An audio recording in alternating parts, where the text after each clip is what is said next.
Dice así la palabra del Señor entonces en Mateo capítulo 7, versículos 7 al 12. Pedid y se os dará. Buscad y hallaréis. Llamad y se os abrirá. Porque todo aquel que pide, recibe. Y el que busca, halla. Y al que llama, se le abrirá. ¿Qué hombre hay de vosotros que si su hijo le pide pan, le dará una piedra? ¿O si le pide un pescado, le dará una serpiente? Pues si vosotros, siendo malos, sabéis dar buenas dádivas a vuestros hijos, ¿cuánto más vuestro Padre que está en los cielos dará buenas cosas a los que le pidan? Así que todas las cosas que queráis que los hombres hagan con vosotros, así también haced vosotros con ellos, porque esto es la ley y los profetas. Encomendémonos al Señor. Padre, nos encomendamos a ti esta mañana. Nos encomendamos a tu preciosa gracia y al poder de tu Espíritu Santo en esta porción tan importante de las Escrituras, en esta porción tan gloriosa de las Escrituras. Señor, rogando, podamos extraer verdaderamente el propósito por el cual el Espíritu Santo, Señor, inspiró este texto. Te pedimos que en palabras de nuestro Señor Jesucristo podamos entender estas cosas en profundidad. Yo de verdad estoy muy deseoso de que eso pase hoy en nuestros corazones. Yo pido por esto, Señor. Yo pido por tu favor. Yo pido, Señor, por el entendimiento que tú das, por la luz que tú das, hoy derramada sobre todos los que estamos aquí y todos los que están en sus casas. Te lo pido en el nombre de Cristo nuestro Señor. Amén. Hermanos, estamos acercándonos al final de este glorioso sermón y viene un tremendo clímax al finalizarlo, pues nos encontraremos con demandas muy explícitas que nuestro Señor nos hará, cosas que lo veremos en su momento. Pero la pregunta que quisiera hacerme hoy de todo corazón es, ¿por qué esta sección que acabamos de leer está justo aquí? ¿Por qué está aquí esta sección? En muchas ocasiones hemos dicho que Dios no solo habla cuando dice cosas, sino cuando hace cosas. Es importante que usted y yo tengamos esto presente. Cuando Dios hace cosas, habla por medio de esas cosas. Algo que tenemos que saber es que Dios no hace cosas por hacerlas y no hace cosas sin propósito. Y la forma en cómo está dado este sermón del monte no es la excepción. No es la excepción. O si yo pudiésemos escribir un texto y lo más seguro es que la manera por lo que la escribimos es porque sí, porque me pareció que era bien aquí o mejor voltearlo acá, pero estoy seguro que por quien ser Dios, quien es, este sermón no está escrito de una manera arbitraria o cosas que fueron apareciendo en la mente de nuestro Señor, sino que creo que la forma como Él está, habla. Lo que intento decirles es que no solo lo que dice este sermón es importante, no solo lo que dice, sino la forma en cómo cada parte de Él está organizada, seguro que nos está diciendo algo. Y deberíamos tener una actitud de meditación con respecto a esto, y estoy seguro que si meditamos en esto, usted y yo hoy vamos a saber por qué esta porción está justo aquí y no en otro lugar. Después de mirar este pasaje que les acabo de leer en Mateo capítulo 7, del 7 al 11, realmente estuve pensando en él, estuve meditando en él y vi la necesidad de por qué esta sección estuviera justo ahí y no en ninguna otra parte del sermón, no finalizando el sermón, no empezando el sermón, sino ahí donde está. Y pasaré a darles esa razón como mi introducción de mi sermón, pero aún más como la interpretación de ese pasaje, lo que significa verdaderamente ese pasaje. Y por ende, lo que haré posteriormente será simplemente extraer 3 principios que usted y yo vemos en esta gloriosa afirmación que nuestro Señor está haciendo acá. Hermanos, este es el sermón número 40 del Sermón del Monte. Y deseo mostrarles, si bien no todo, parte de lo que hemos visto en este largo recorrido, y tengo una intención al hacerlo, es que usted vea que era necesario, que esta porción debería de haber estado aquí y no en ningún otro lugar. Y como resultado de entender eso, usted entenderá entonces claramente lo que estas palabras significan. Si usted tiene deseo en su corazón de saber qué es lo que está diciendo nuestro Señor acá, tú vas a saber hoy qué es lo que el Señor está diciendo acá. Y yo sé que usted va a poder llegar a esa conclusión sin que yo se lo diga. Voy a desarrollar el sermón de tal manera que cuando yo termine esta larga introducción, si puedo decirlo así, usted sabrá por qué está esta porción acá y qué significa esa porción. Hermanos, el cristiano es un pobre de espíritu. Es uno que lamenta su situación espiritual. Es uno que al lamentar su situación espiritual llora. Se ha convertido entonces en un manso hombre que ya no reclama nada para sí, sino que por el contrario, él desea ser saciado de la justicia de Dios. Y al ser saciado, entonces es un hombre misericordioso, limpio de corazón, pacificador, y a causa de todas estas cosas sufre persecución. Por favor, deseo que no se pierdan esto. Y deseo que usted sepa lo que este Sermón del Monte dice de un cristiano. Por favor, si un día le preguntaran a usted, dígame por favor qué es un cristiano, aquí le estoy diciendo qué dice la Biblia que es un cristiano. Y si usted piensa que un cristiano es algo diferente de esto, entonces su concepto de cristiano está errado. Y usted no sabe lo que realmente es un cristiano. Y así como la Biblia debe corregir nuestras ideas falsas e incorrectas acerca de Dios, también corrige nuestras ideas falsas acerca de quién es el hombre y en especial quién es el hombre cristiano. Prosigamos diciendo quién es este hombre según el Sermón del Monte. Las cosas no se quedan en un hombre perseguido y aborrecido por la vida que lleva. Además de todo esto, el cristiano es ese faro puesto en un lugar alto, que no solo guía las grandes embarcaciones que son agitadas por las olas de este mundo, sino que además es esa luz de advertencia que les dice que tengan cuidado, que se está aproximando el final de su viaje. Sí, él es como una atalaya puesto en un lugar alto que no deja por ningún motivo de advertir que viene el peligro. Pero además de esto, es ese agente preservador. Es aquel cuya vida y cuya palabra evita la descomposición de todo lo que está a su alrededor.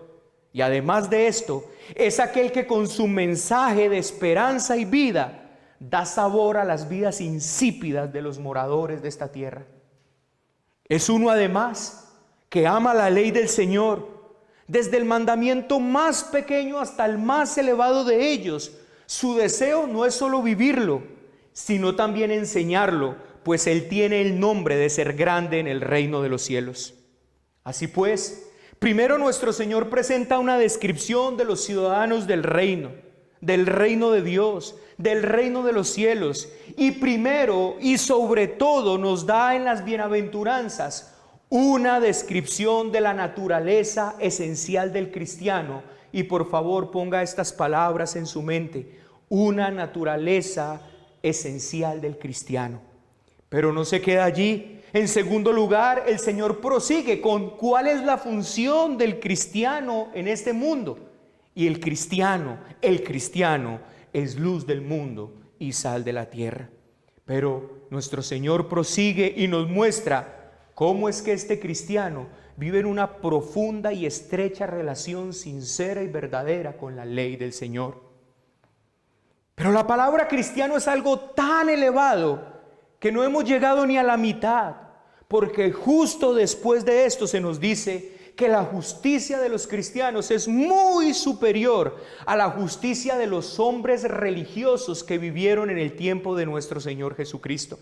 Son aquellos que no odian y por tanto nunca serán asesinos. Son aquellos que nunca observan solamente las cosas externas de su conducta, sino aquellas cosas interiores, y por eso ellos no solamente se contentan con no llegar a los hechos mismos, sino que guardan en su corazón no ser infractores de la ley. Mientras los hipócritas vigilan solo los actos externos, ellos vigilan los internos. Ellos no se contentan solamente con no caer en el acto mismo del adulterio, sino que ellos hacen pacto con sus ojos para no mirar la Virgen. Ellos nunca ven en las palabras del Señor alguna oportunidad para hacer el mal. Por el contrario, los cristianos saben que la ley de Dios es justa, santa y buena, y por lo tanto nunca usan lo que la palabra de Dios enseña para hacer mal, como aquellos que usaban el derecho del divorcio para su propia carne. La palabra de estos cristianos es suficiente para ser reconocidos como dignos de confianza. Ellos no tienen que firmar sobre mármol o no tienen que ir a una notaría para que se les crea, pues si ellos dicen sí, es sí, y si ellos dicen no, es no, porque ellos saben que más de esto procede mal. Pero ahora mírelos haciendo el bien a los que les hacen el mal. No pagan mal por mal, ni insulto por insulto. Por el contrario, ellos están dispuestos a hacer bien siempre a aquellos que solo buscan su mal. Ellos están siempre dispuestos a ir una milla más. No ponen resistencia, no se apegan a las cosas de esta tierra, pues ellos mismos se consideran a sí mismos como peregrinos y extranjeros. Ellos no reclaman sus derechos. Su nombre no es lo que les importa y por tanto ninguna ofensa ellos la consideran como una ofensa personal, pues ellos no reclaman honor para ellos. Son demasiado conscientes de que su valor no viene de ellos, sino de aquel por quien ellos se llaman cristianos. Por tanto, de ellos brota un amor inexplicable para con sus enemigos y un amor que bien podemos llamarlo fuera de este mundo para sus consiervos y hermanos. Esto es un cristiano. ¿Pero crees que aquí termina todo? ¿O no? Falta todavía un poco. El cristiano no busca llamar la atención sobre sí mismo. ¡Qué generoso es! ¡Qué hombre de oración! Mírenlo ayunando, pero nunca alardea de la espiritualidad. No busca recompensa de hombres. No hace las cosas para ser visto de nadie. Y si alguien llega a verlo, lo tiene sin menor cuidado, pues no es la recompensa de ellos la que él busca, sino la de su Padre. Desprendido de las cosas de esta tierra, donde no está su mirada, busca las cosas de arriba, donde está su tesoro. Las riquezas de este mundo las tiene por basura, las usa, claro que sí, pero nunca es lo que le da seguridad en su corazón, pues vive sabiendo que solo hay alguien eterno e inconmovible, y ese es a quien él puede llamar Padre. Por tanto, no está ansioso ni de hoy, ni de mañana, ni del pasado mañana, pues él sabe que tiene un Padre que tiene cuidado de cualquiera sea la necesidad que él tiene. Por tanto, él vive confiado, tranquilo y seguro. Este cristiano es además aquel que no se sienta en silla de escarnecedores, mirando quién cae solo para hacer burla de él. Los juicios de este cristiano son justos. Juzga con la intención de siempre ser un ayudador de aquellos que están necesitados. Vive consciente de a quién dará cuenta. Por tanto, es muy cuidadoso de observar primeramente su propia vida. El interés mayor del cristiano es la justicia de Dios, la justicia de Cristo, y por eso primeramente y sobre todo lucha con su maldad.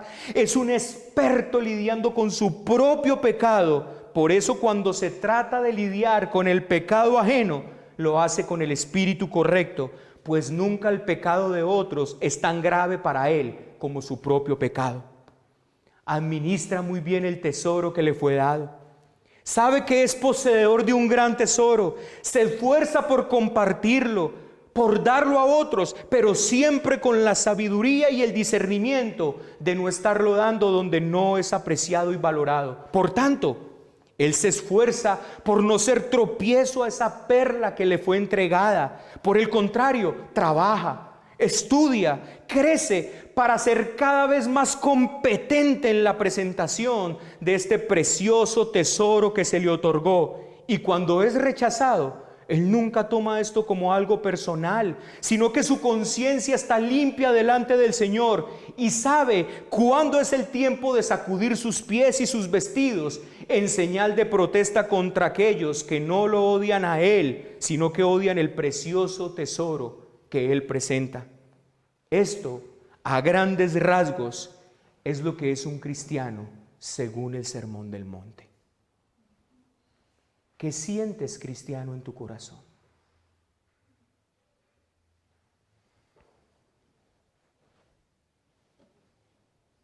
¿Qué sientes en tu corazón al saber que esto es un cristiano? ¿Qué imagen de cristiano tienes? ¿Cuál es la radiografía que tienes de cristiano? Les acabé de hablar en grandes rasgos. ¿Crees que estas palabras que acabamos de leer al principio de este sermón tienen que ver con pedir, buscar casas, carros, viajes, salud incluso? ¿Puedes ver sin que yo te explique por qué están estas palabras justo aquí? Después de este recorrido que les acabo de dar, ¿tiene usted en este momento en su corazón la conclusión de por qué estas palabras están justo en este lugar?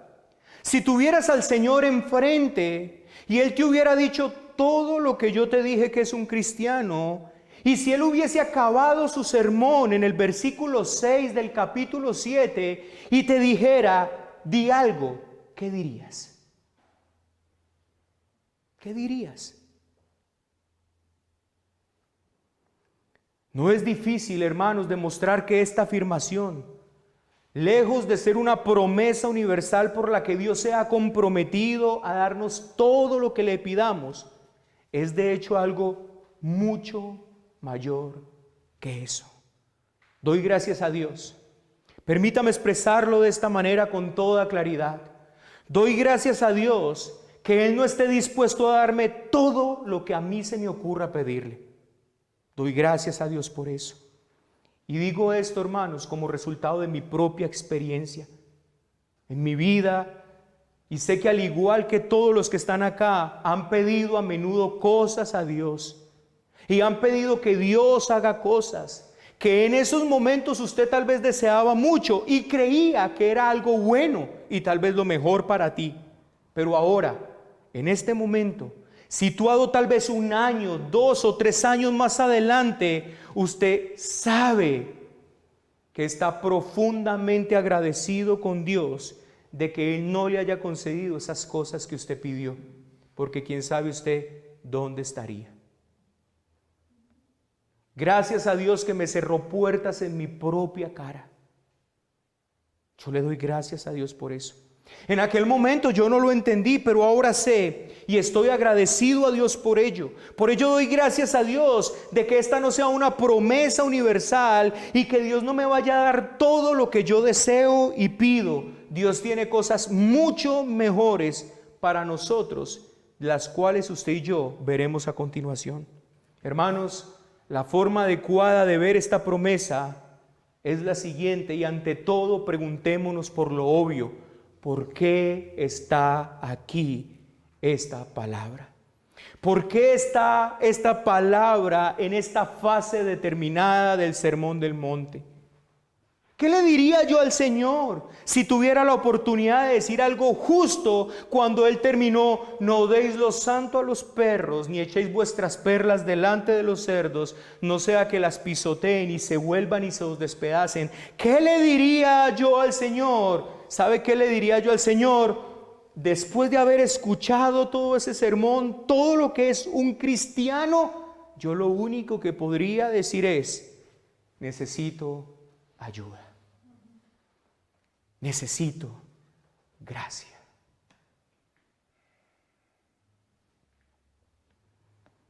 ¿Por qué hice todo este recuento? Para que usted se dé cuenta de algo. Esto es un cristiano. No es algo menor que esto, iglesia. Esto es un cristiano, tal vez algo mayor que lo que yo le haya podido decir, pero no menor. Faltan cosas todavía, pero esto es un cristiano. El efecto de todo esto en nosotros es revelarnos quiénes somos y mostrarnos nuestra tremenda necesidad de gracia. De inmediato usted tuvo que haber caído en la cuenta de que hemos sido humillados, y si usted no se ha preguntado, ¿quién podrá vivir así?, no ha entendido lo que yo le dije acerca de un cristiano. ¿Quién podrá vivir así?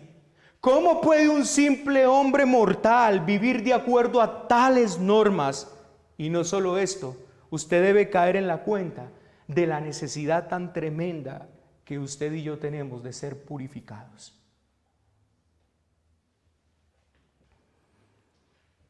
Nos percatamos de lo indignos y pecadores que somos. El resultado de esto es que nos sentimos completamente desesperanzados e impotentes y decimos, ¿cómo podemos vivir el sermón del monte? ¿Cómo ser ellos que se describen aquí? ¿Cómo poder llegar a esta altura tan elevada, hermanos? Necesitamos ayuda y gracia. ¿Dónde podemos conseguir esa ayuda y esa gracia? Aquí la respuesta: pedid y se os dará, buscad y hallaréis, llamad y se os abrirá. ¿Ven por qué está justo esto aquí, hermanos? Este es el nexo que hay y deberíamos agradecerle a Dios, porque al situarnos frente al glorioso evangelio de nuestro Señor Jesucristo, todos hemos de sentirnos poca cosa, todos hemos de verlo indignos, y estas palabras vienen, como diría un hermano, caídas del cielo, dándonos esperanza. No puedo imaginar, dice alguien, una afirmación mejor, más alentadora o más consoladora con la que poder enfrentar todas nuestras debilidades, incertidumbres y azares, como aquella que se encuentra en Mateo capítulo 7, versículos 7 al 11. Pedid y se os dará, buscad y hallaréis, tocad y se os abrirá. ¿Qué necedad las personas que piensan en el cristianismo en función de una cierta moralidad que realmente pueden alcanzar por sí mismos? Nunca han entendido el cristianismo de verdad. El pastor decía ahora, gente común y corriente.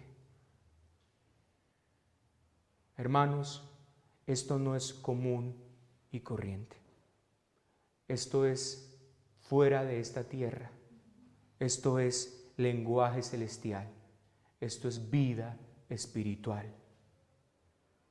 ¿Y quién de ustedes, después de eso que yo les acabo de leer, dice, estoy al máximo en cada una de esas cosas?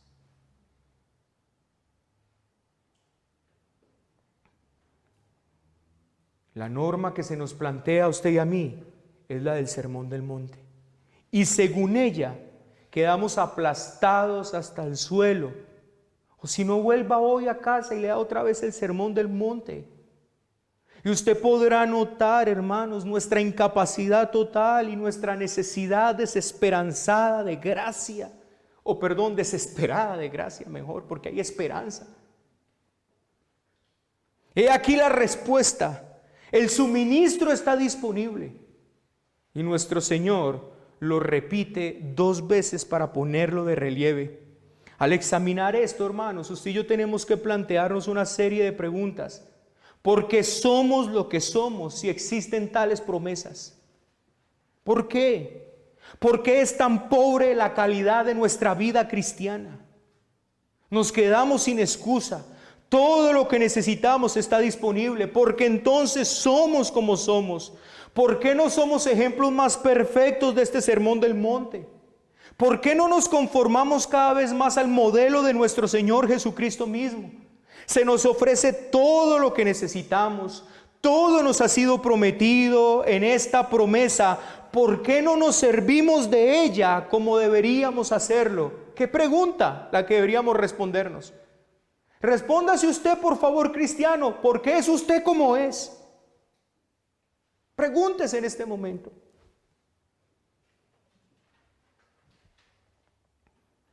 Gracias al Señor, estas preguntas tienen respuestas, y la respuesta se encuentra explícita en estos versos. Nuestro Señor nos muestra por qué no hemos recibido, por qué no hemos hallado, por qué la puerta no ha sido abierta como debía de haberlo sido. Sabemos lo que somos y el Señor nos estimula a servirnos de esta promesa llena de gracia en el día de hoy. En otras palabras, hermanos, es necesario que usted y yo observemos ciertas condiciones para que podamos verdaderamente disfrutar de estos grandes beneficios que se ofrecen en Cristo. ¿Cuáles son? ¿Cuáles son? Si queremos pasar por esta vida como cristianos triunfales, con gozo, con paz en nuestro corazón, dispuestos a enfrentarnos a todo lo que se nos pueda presentar y ser más triunfantes de lo que somos ahora, a pesar de todo, hay ciertas cosas que usted y yo debemos observar, y en este texto las tenemos. 3 principios. Primero, cristianos, usted y yo debemos darnos cuenta de nuestra necesidad.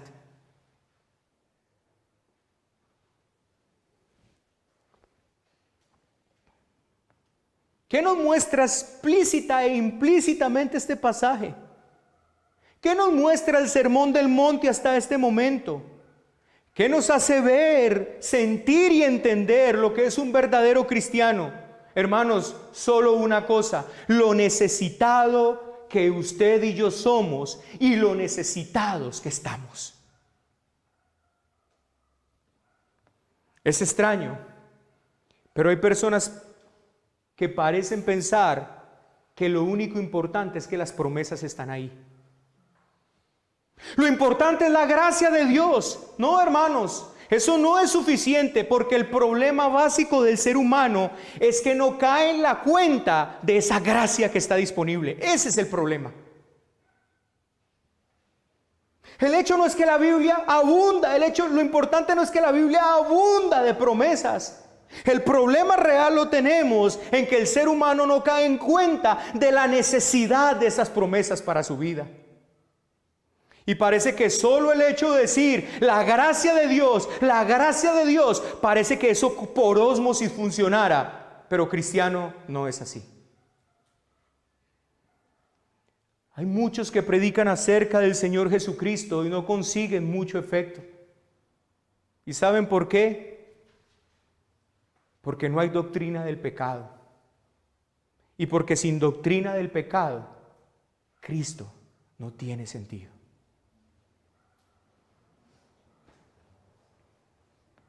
Cristo es suficiente, hablemos de Cristo es suficiente, pero no es suficiente. ¿Sabe por qué? Porque el efecto del pecado en el ser humano es nunca poder llegar a ver a Cristo como hoy se nos presentó, como tan glorioso, como tan excelso, como la plenitud de Dios habitando en él. No es suficiente hablar de Cristo, porque el ser humano en su pecado no puede ver la preciosura de Cristo.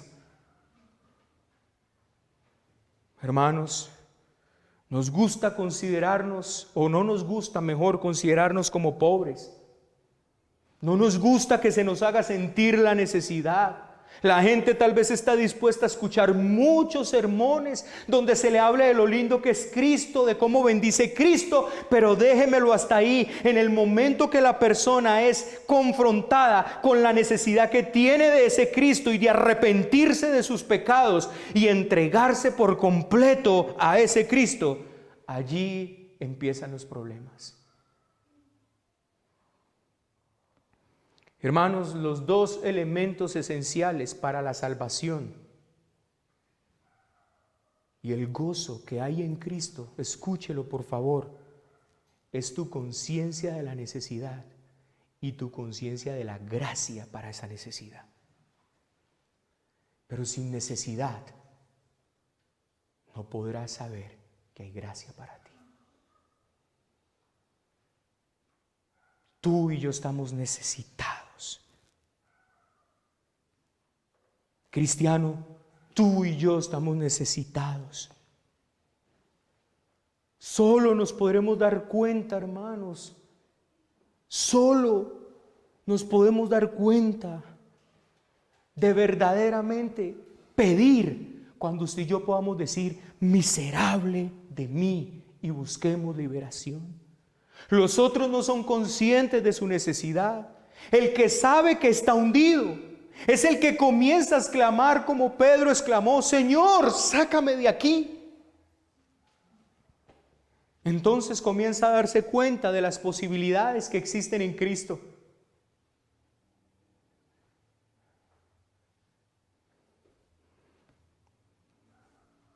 Ahora, si usted y yo tenemos una falsa idea de lo que es ser cristiano, entonces, ¿qué vamos a pedir?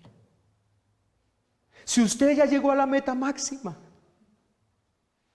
si usted, su vida cristiana es que un día puso su fe en Cristo y ya esa es su vida cristiana, entonces, ¿qué vamos a pedir? Si estoy contento con saber que la gracia está ahí, la gracia de Dios está ahí, entonces te pregunto, ¿por qué no la tomas? Sencillamente porque puede ser que ya tú creas o tienes una deficiencia o tenemos una deficiencia tan estupefacta de lo que es ser cristiano que nosotros ya alcanzamos lo máximo de ser cristianos y por eso, ¿qué pedir? Hermanos, pero quiero que les diga una cosa y que lo repetí durante este sermón del monte y durante estos 40 sermones tantas veces. Sabe que hubo algo que yo repetí mucho y que seguro usted debe tener en este momento en su cabeza. Dios le está hablando aquí a cristianos. Dios no le está hablando a mundanos. Y el Señor le está hablando a cristianos y le está diciendo: ustedes cristianos, ustedes cristianos, ustedes cristianos están necesitados. Esto no es un mensaje al mundo.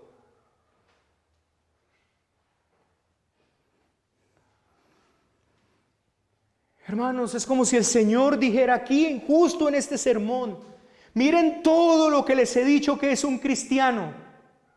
Miren todo lo que les he hablado que es la justicia superior de la que el pastor hablaba, de cómo vive un cristiano en esa justicia superior. Mírenla, cristiano, y dése cuenta que está fuera de su alcance. Dese cuenta que está fuera de su poder. Dese cuenta que está fuera de su voluntad. Dese cuenta que está muy fuera de sus fuerzas. Está fuera de ti y por eso necesitas pedir, buscar y llamar. Este no es un mensaje moral para la gente del mundo. Es como si el Señor en este momento, ¿por qué les está diciendo esto? Después de haberles dicho todo esto, incluso los juicios con toda rectitud y exactitud, ¿quién puede llegar a juzgar de esa manera tan perfecta? Está fuera de vosotros, cristianos, está fuera de ustedes, está fuera de su fuerza, está fuera de su sabiduría, está fuera de su conocimiento, está fuera de su voluntad, está fuera de sus ganas. Necesitan pedir, buscar y llamar.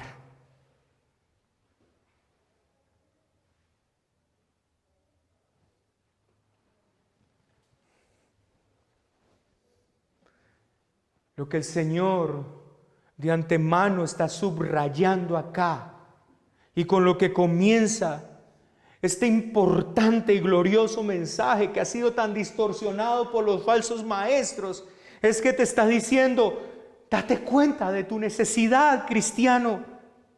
Y lo dice por medio de 3 términos. ¿Sabe quién busca? ¿Sabe quién pide? ¿Sabe quién llama? Alguien que necesita, alguien que está necesitado. Alguien hace estas cosas porque necesita algo, porque necesita encontrar, porque necesita que se le dé, porque necesita que se le abra. Habla sobre todas las cosas de nuestra necesidad.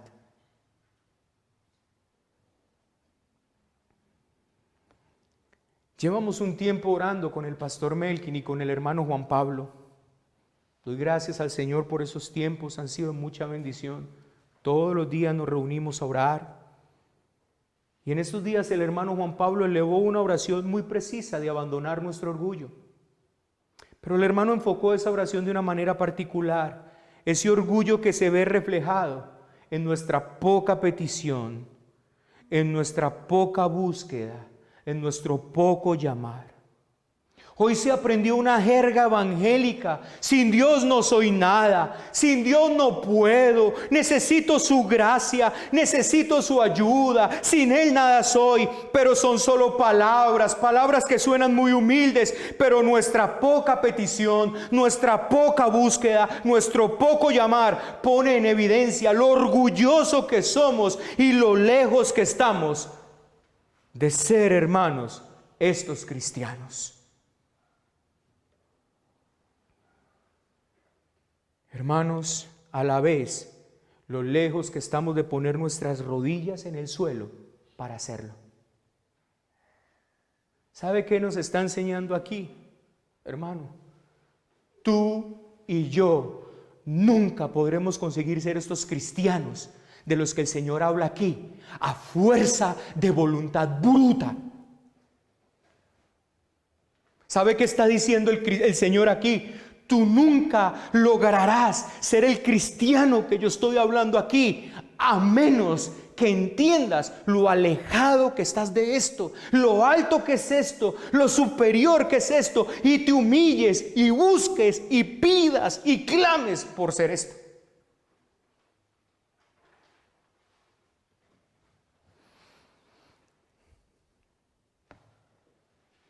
Hermanos, no somos conscientes realmente de nuestra necesidad. Tal vez nos contentamos porque sabemos un poco más que los evangélicos estos. O tal vez porque estamos un poco mejor que los reformados aquellos. Pero, ¿cómo te sientes con el retrato de cristiano que hice? ¿Sientes lo necesitado que estás? Si es así, entonces es tiempo de pedir, de buscar y de llamar. Recordemos, hermanos, hay una parábola que nos enseña precisamente que aquel que está necesitado es el que busca, es el que necesita una respuesta. Aquel que depende de otro es el que busca porque sabe que necesita. Ahí tenemos la parábola de la viuda insistente. ¿Quién era la viuda? Era aquella que no tenía absolutamente nada. Era aquella que dependía absolutamente de otros. No podía valerse por sí misma. Y lo único que puede hacer esta viuda es clamar, clamar y pedir hasta que algo se haga por ella. ¿Sabe cuál es el problema? Hermanos, que usted y yo no nos hemos visto como la viuda espiritual. Esto es lo que está enseñando nuestro Señor aquí. Si hemos de alcanzar realmente estas bendiciones que Dios nos tiene reservadas, debemos pedirlas. Mire la vida de Pablo y pide ser un imitador suyo. Mire la vida de los hombres piadosos y ruega alcanzar lo que ellos alcanzaron, porque ellos lo obtuvieron, hermanos, en el mismo lugar donde nosotros podemos obtenerlo. Pero por sobre todas las cosas, mira la vida de Cristo y pide ser como Él. Buscar significa simplemente seguir pidiendo. Llamar es lo mismo, pero más intenso. Es como una intensificación de la palabra, independientemente de lo que significa pedir, buscar. Es como si el Señor fuera en un crescendo. No solamente pide, busca, llama. Es como si fuera incrementando. Tú tienes que darte cuenta de lo necesitado que estás. Y la única actitud que se espera de ti es una actitud humilde. Pide, busca y llama.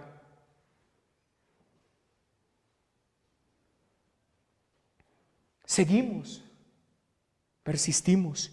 No lo he logrado, Señor. No soy aún una mujer como esa mujer que leí. Señor, no soy aún como esa María que leo en tu palabra. Señor, no soy aún como ese Pablo. Y sigo, y sigo, y sigo, y sigo. Somos como esa viuda insistente pidiendo al juez de toda la tierra, por así decirlo, como ella lo hizo. Y nuestro Señor nos dice: le haré justicia, no sea que viniendo de continuo me agote la paciencia. Hermanos, La importancia de esta persistencia nunca se logra exagerar. No hay palabras exageradas para hablar de esta persistencia. El Señor está usando una triple repetición aquí, como si dijera, nunca exagerarás en esta búsqueda, nunca exagerarás en esta petición, nunca exagerarás en este llamado. ¿Sabe qué es lo que el Señor está haciendo? Nunca mires tu vida de pedir, llamar, dar, ni aunque lo hagas las 24 horas del día, nunca lo veas como algo exagerado, porque nunca lograrás exagerar en eso, jamás.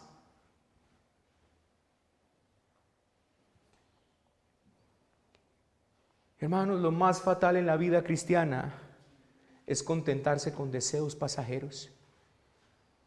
El perezoso desea y no alcanza. ¿Escucharon la prédica, cierto?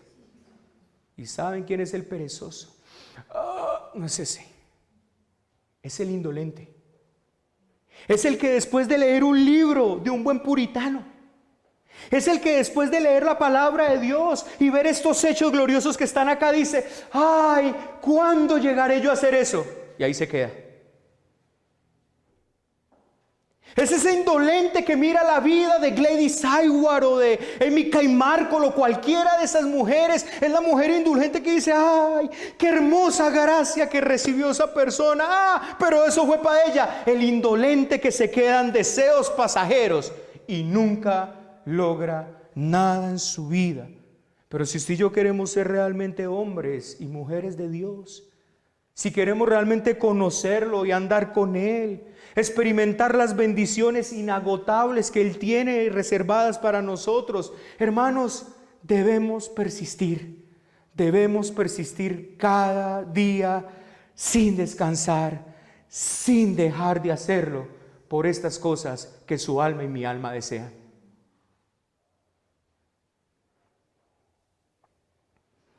Hemos de sentir esta hambre y sed de justicia que nos dice Mateo, y entonces seremos saciados, es la promesa. Recuerden que el que tiene hambre y sed de justicia será saciado. El que tiene hambre y sed de justicia entonces pide, busca, llama, y entonces recibe, halla y se le abre.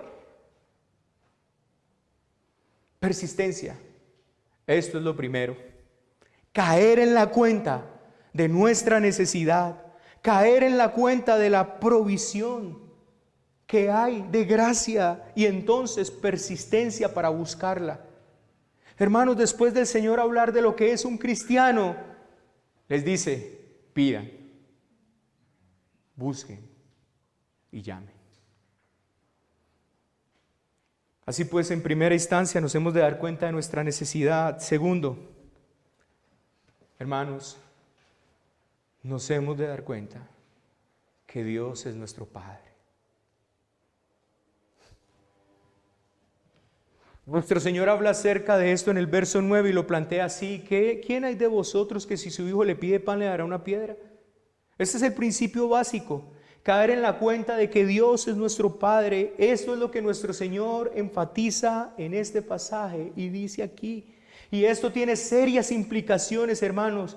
Primero, por favor, aquí abra un poco su corazón. Primero, tenemos que renunciar a ese grave pecado. Tenemos que renunciar a ese grave pecado. Ese pecado de no haber alcanzado alguna cosa en la vida cristiana y llegar tan solo a pensar que no lo hemos tenido o alcanzado porque Dios no nos ha dado la gracia para lograrlo. Tenemos que arrepentirnos de ese pecado. Yo ahora te hice una pregunta, mi querido hermano: ¿por qué eres lo que eres? Si a tu cabeza llegó lo primero de decir, por la gracia de Dios, arrepiéntete. Arrepiéntete hoy. Lo primero que usted y yo debemos arrepentirnos, hermano, de no haber alcanzado algo en nuestra vida cristiana. Una vida cristiana más alta, más elevada, un cristianismo como este que el Señor recalca en este pasaje, y tan solo llegar a pensar, no soy eso porque Dios no ha querido que yo sea eso. Arrepentámonos.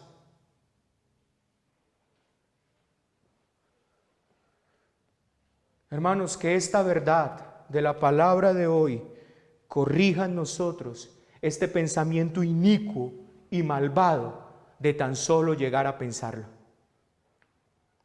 El texto queda claro mostrando lo siguiente: si vosotros siendo malos. Hermanos, qué gloriosa esta expresión. ¿Sabe por qué? Porque en algún momento nuestro Señor increpó a un joven rico y le dijo: ¿por qué me llamas bueno si bueno solo es Dios? Y ¿sabe qué es lo más tremendo? Que aquí Cristo no dice si nosotros siendo malos, sino si vosotros. Aquí Él se excluyó del resto de la humanidad. Aquí Él se hizo ver como el santo Hijo de Dios y exclamó con toda claridad: si vosotros siendo malos, si vosotros por naturaleza malos dan buenas cosas a sus hijos, ¿qué diremos de aquel que es bueno por naturaleza, cuya esencia es la bondad? No negará ningún bien. Escucha, iglesia, no negará ningún bien. No negará ningún bien, hermano. Dios no negará ningún bien que sus hijos le pidan a Él. No se lo negará. No negará ningún bien. Así que el segundo principio que extraemos de esta enseñanza es que usted y yo necesitamos conocer más la naturaleza de Dios como nuestro Padre, y que esto corrija los errores que tenemos con respecto a nuestra relación con Dios. El problema básico sigue siendo, hermanos, que no conocemos muy bien a Dios como se debe, como es nuestro Padre. Así decimos, lo sabemos, lo creemos, pero ¿sabemos esto en nuestro diario vivir y en nuestro cotidiano andar? Tal vez no. Es algo de lo que siempre estamos conscientes. Si estuviéramos persuadidos de esto, hermanos, de que Dios es nuestro Padre, podríamos sonreír a todas las situaciones y eventualidades que se presentan en nuestras vidas. Mire, hermanos, Dios le pidió a Abraham que saliera de su tierra, que saliera de su parentela. ¿Y sabe qué es lo más tremendo? Le dijo, prácticamente es como si le dijera esto: sal sin brújula. No sabes a dónde vas. No sabes a dónde te diriges. Te dirigís a un lugar que tú no conoces. El relato lo dice así: salió sin saber a dónde iba. Pero el puritano atinó muy bien cuando dijo: Abraham salió sin saber a dónde iba, pero sabía con quién iba. Y eso hace la diferencia, hermanos. Él no sabía dónde iba, pero él sabía con quién iba. Mire, me gusta pescar. He ido a sitios que no conocía varias veces, pero iba tranquilo, porque iba con alguien que sabía muy bien para dónde íbamos. ¿Le ha pasado a usted eso?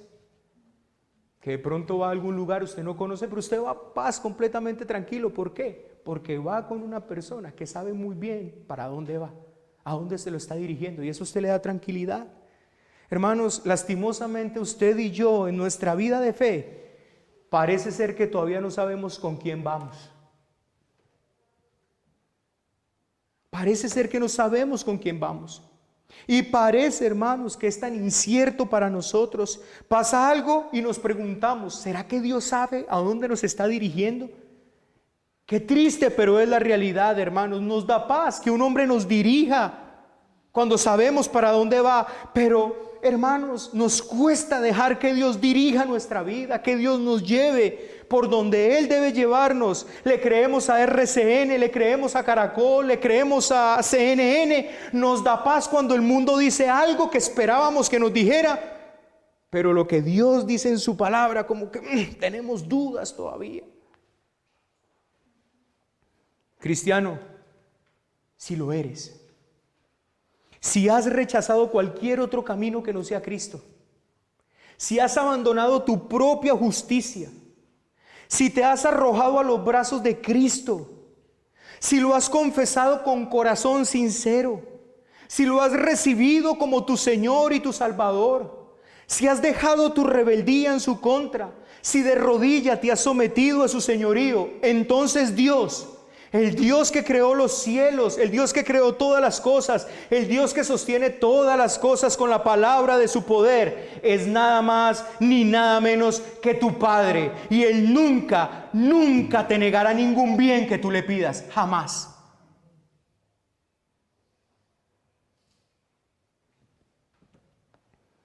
Entonces hoy te ruego, arrepiéntete tan solo de ese pensamiento, de que no has logrado crecer más en tu vida porque Dios no te ha dado gracia.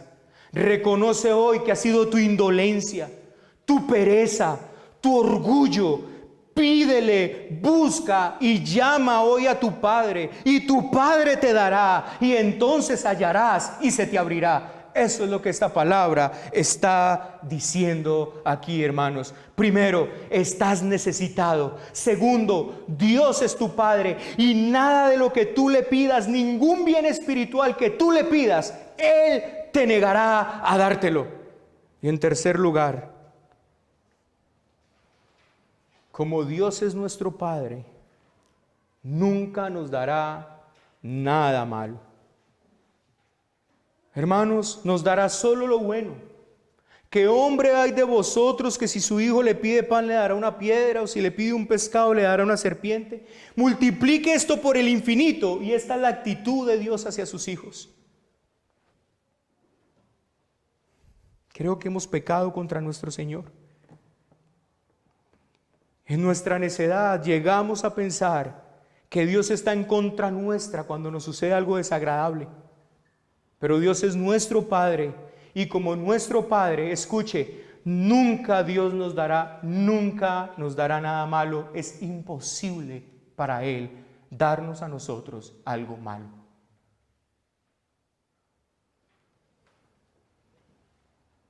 Así que el tercer principio es este: por ser Dios quien es, nunca comete errores, jamás.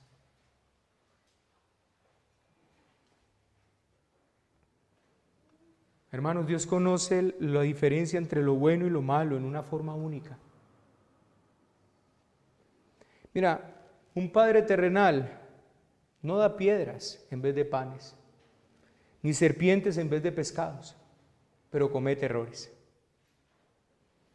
El padre terrenal, con la mejor intención, piensa a veces en cierto momento que está haciendo algo bueno para el bien de su hijo, pero descubre más adelante que lo que hizo por su hijo lo perjudicó. Nuestro Padre que está en el cielo nunca comete tales errores. Nunca nos dará nada que resulte dañino para nosotros, aunque a primera vista pareciera bueno. Esta es una de las cosas más maravillosas que usted y yo podemos llegar a meditar y pensar. Somos los hijos de un Padre que no solamente nos ama, sino que nos cuida y vigila. Y escucha, iglesia, jamás te dará algo malo. Jamás. Ese es nuestro Padre. Ay, si me hubiera dado otros hijos, no te equivoques.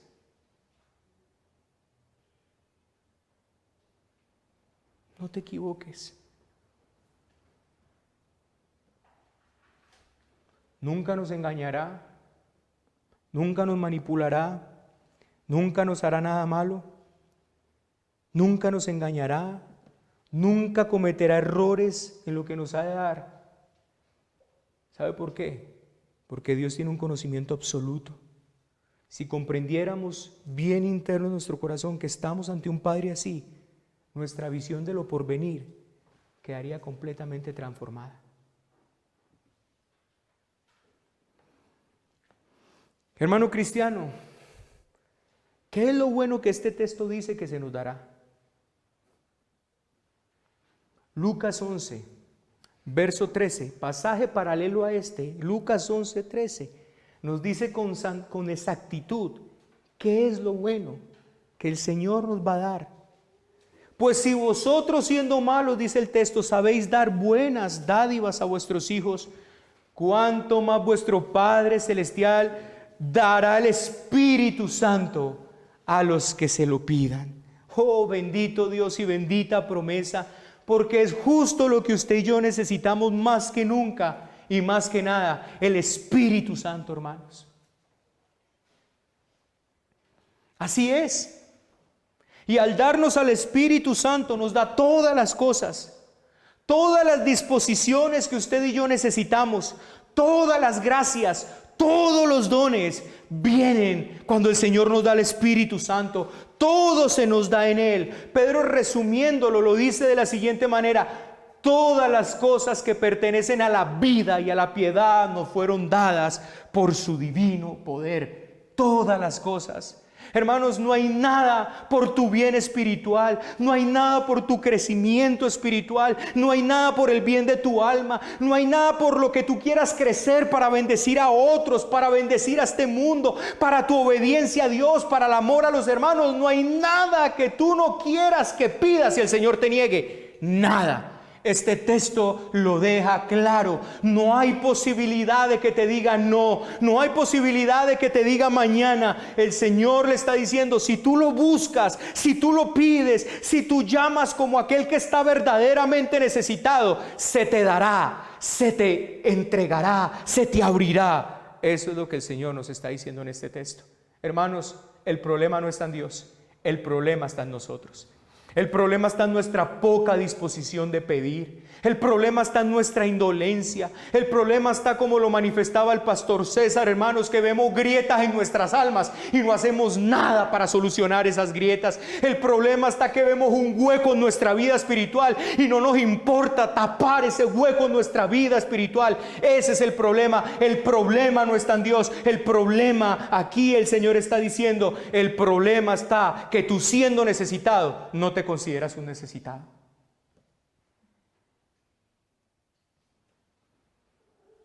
El problema está en nuestra indolencia, hermanos. Ahora sí ven por qué deberíamos darle gracias a Dios de que pedir, buscar y llamar no signifique que todo lo que pidamos nos lo dará.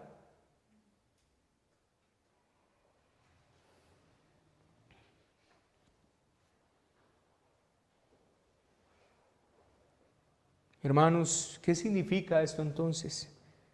Pidamos esas cosas que son buenas para nosotros. Pidamos esas cosas que son para el bien de nuestra alma. Pidamos eso que tiene que ver con nuestra perfección cristiana. Pidamos eso que nos acerca más a Dios, que ensanche nuestra vida, que sea completa y realmente bueno para nosotros. Y nos lo dará, dice el Señor. No nos dará que sean cosas malas para nosotros. Hermano, uno no puede pensar,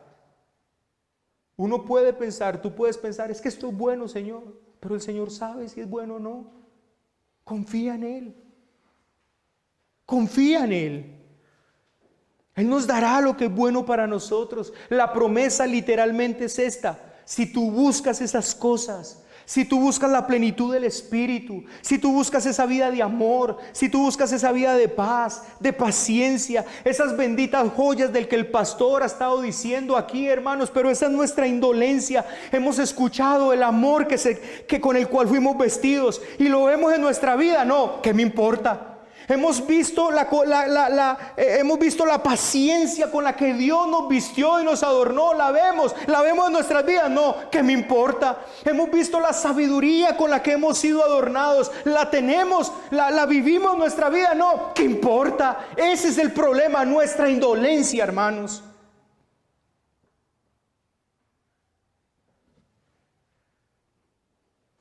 Todas esas preciosas virtudes, todas esas gloriosas perlas y joyas que se vieron resplandecer con tanta intensidad en la vida terrenal de Cristo. ¿Sabe qué dice el texto? Yo se las voy a dar si ustedes me las piden.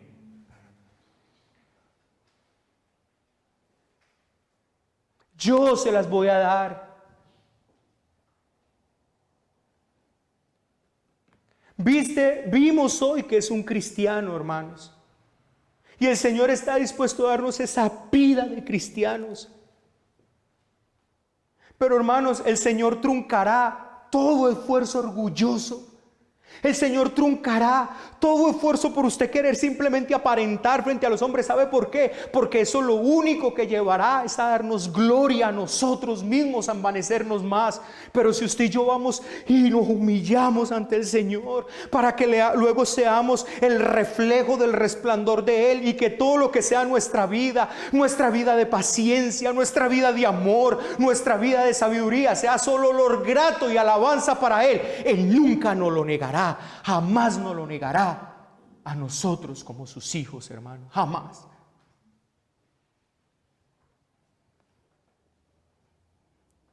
Oh, si deseamos ser más como Él, ser más como los santos de antaño, si realmente pedimos estas cosas, las recibiremos. Si las buscamos, las hallaremos. Si llamamos, se nos abrirá. La promesa es, y es una promesa, que si tú la pides, Él nos la dará. Así que esto empieza, ¿sabe cómo, hermanos? Con un espíritu pobre y humilde que necesita más. Que mira el sermón del monte y le dice: ah, Señor, qué lejos estoy de poderle voltear la mejilla cuando me pide algo. Señor, siento esa rabia interna. Señor, dámelo. Señor, qué lejos estoy. Qué lejos estoy, Señor, de poder ir una milla más cuando me piden. Siempre estoy renegando, Señor, pero esto es un cristiano y solo tú lo puedes dar. Dámelo, Señor. Oh, Señor, qué lejos estoy de esa vida humilde que no busca nada para sí mismo, que no busca la gloria de los hombres, sino que, Señor, qué lejos estoy de eso. Todavía pienso tanto en mí. Todavía, Señor, yo pienso tanto en mi gloria. Señor, dámelo, por favor. ¿Y sabe qué dice el texto? Que nos lo dará, que no nos lo negará. Que el problema no está en Él, hermanos, que el problema está en nuestro orgullo, que Él tiene a manos llenas para dar, que Él quiere dar, que Él está dispuesto a dar, porque el que pide, recibe, el que busca, encuentra, y al que llama, se le abre. Oremos.